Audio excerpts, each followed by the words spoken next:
Hello, how are you? Um, I'm doing a little better this week.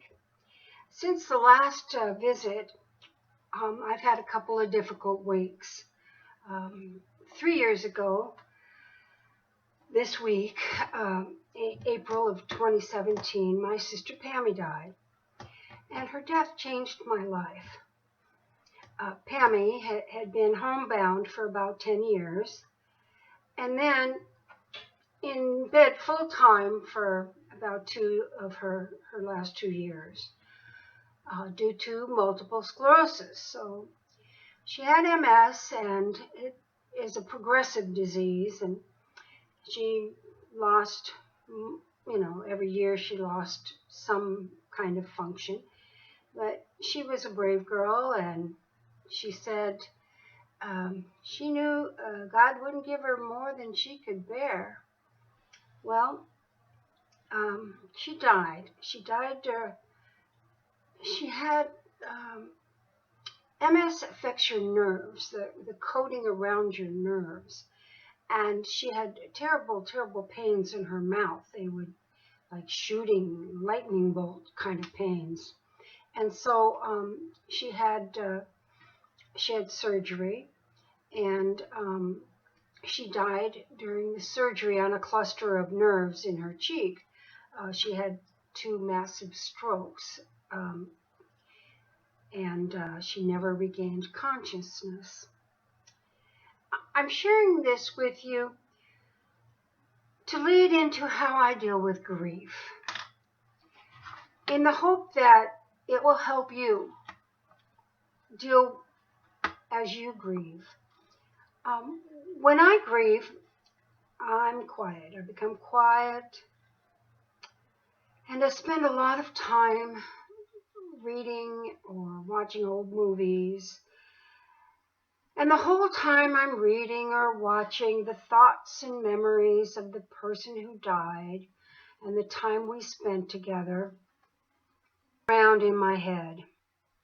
As part of the grieving process, I end up thinking about my own life and my own mortality. Even though I do not know anyone who has died from COVID-19, I am grieving for all the people all over the world who have died, and grieving with their families. I worry about all the people suffering from COVID-19, especially those who are in a hospital, away from their families. Most of them will survive, but they are afraid they will die. Something I found to be true when I volunteered at the local hospital is that people deal emotionally with their own mortality when they are hospitalized. Even if the injury or illness is not life-threatening, they think about their life and they worry about their death. During this isolation, I'm a little scared of getting the virus and also thinking about my own mortality. Last October, I had an allergic reaction that turned into asthma. I had never had an asthma attack before. It was my first and hopefully my only asthma attack. I couldn't catch my breath. I couldn't breathe. I couldn't even lay down. It was getting on around midnight, and I could only sit up with my elbows on my knees, bent forward, and that was the most comfortable, but still I couldn't catch my breath. So I went to the ER, and I spent 2 nights in the hospital.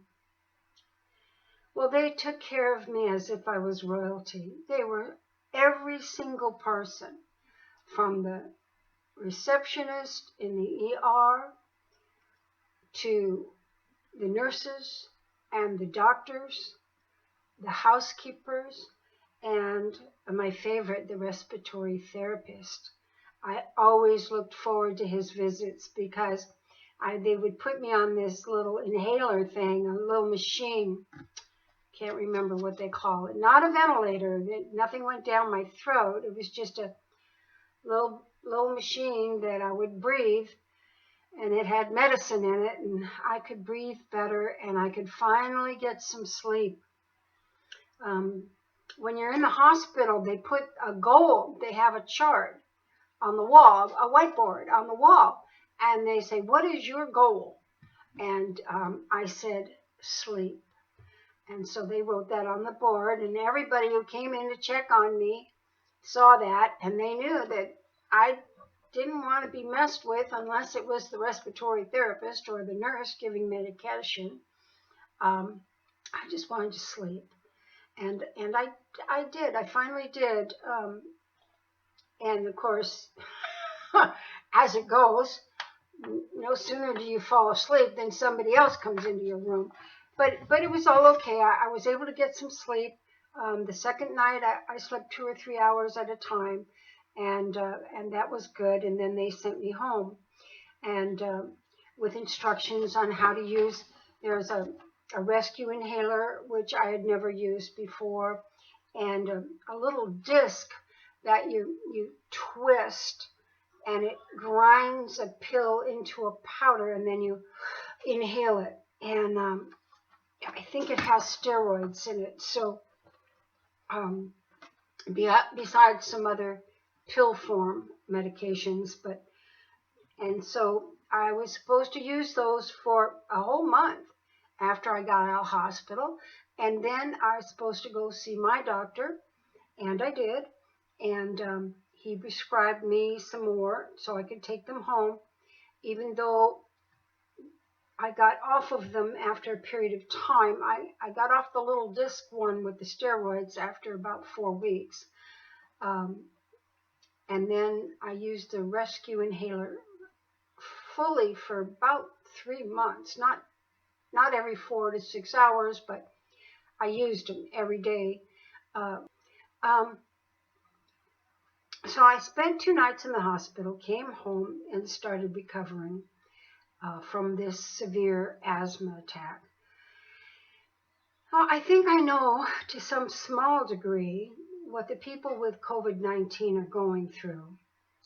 Now, here I am in isolation with my husband, thank God, and thinking about my own life and the time that he and I have together. And I decided that I want to live. I want to live well with my husband, and I want to do something meaningful in the time that I have left. Whether that's a week, a month, a year, or hopefully the 30 years that will take me to my 100th birthday, which has kind of been a goal of mine. I'd like to make it past 100. So that's my goal. So I've been grieving the last couple of weeks, trying to keep my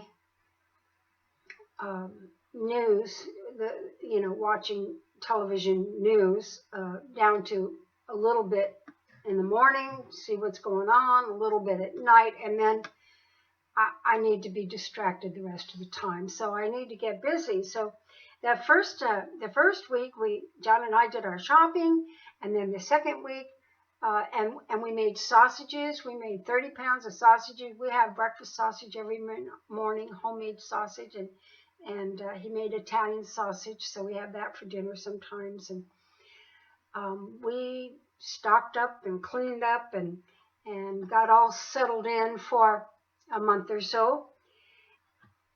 And I started to come out of the sadness a little bit. And this is a trick that I learned way back in the early 80s. I went through a period of serious depression. And I'd been in my room. I had a 1-room apartment, a studio apartment, and I decided I'd get busy. So I cleaned everything. If there was anything a blouse that needed a button sewn on, or there were some paint stains on the carpet. I cleaned the walls and the shower and the tub and the sink, and everything was spotless and shining, and I fixed everything that needed fixing. And when I was done, I felt better.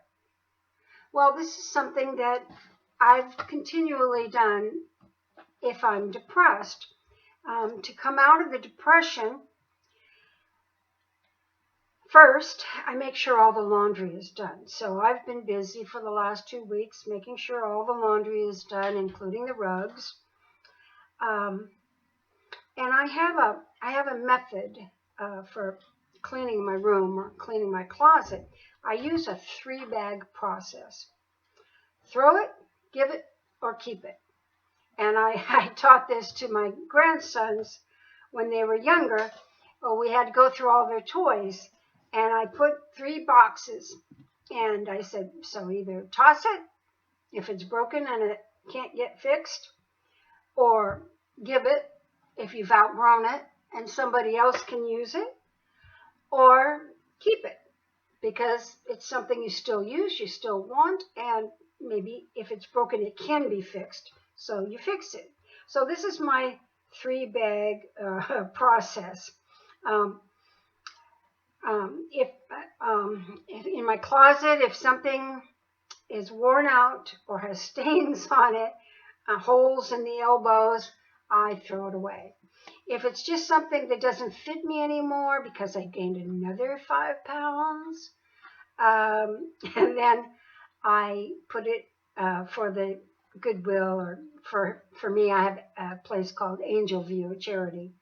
And then if I like it and it fits me and I will use it, then I make sure it's fixed and washed and pressed and ready to wear. So now I have this closet that's been cleaned out. There is no junk. I can just pick out what I want to wear according to my mood. It kind of makes me mad when I see some of the news people say, well, when can we get back to normal? We're getting cabin fever. Please, people, this is only the beginning, really. Until there's a vaccine, our lives will be changed. And we need to keep that in mind, our own safety and the safety of others. Doesn't mean we won't be able to go back to work and the shops won't open again, but it will have changed the way we interact and how much space we keep between ourselves and others. And somebody also said, kind of bothered me, they said, well, it looks like we'll never shake hands again, and I thought, no, that will come back. You can't stop people from shaking hands. We'll be hugging strangers when this is all over. Once we got a vaccine and we know we're relatively safe, we'll be hugging everybody. So that's not going to go away. That's human nature. It's like trying to keep teenagers from kissing. It's not going to happen. I hope I didn't put you on too much of a downer. I didn't intend to. It was my hope that you would see the reality of the situation, that you would know I share your grief, and that we're all grieving together, and that there is something to do while we're in isolation that will benefit our lives, and that is clean your room. I hope that you're getting help if you're alone, so that you at least visit someone over Skype, or my husband's brothers and sisters. We're all going to meet on a Zoom meeting. Anyway, so I hope that you have something like that too. And if you don't, please visit me, or let me visit you. So this is the old girl signing off. May God bless you and keep you well.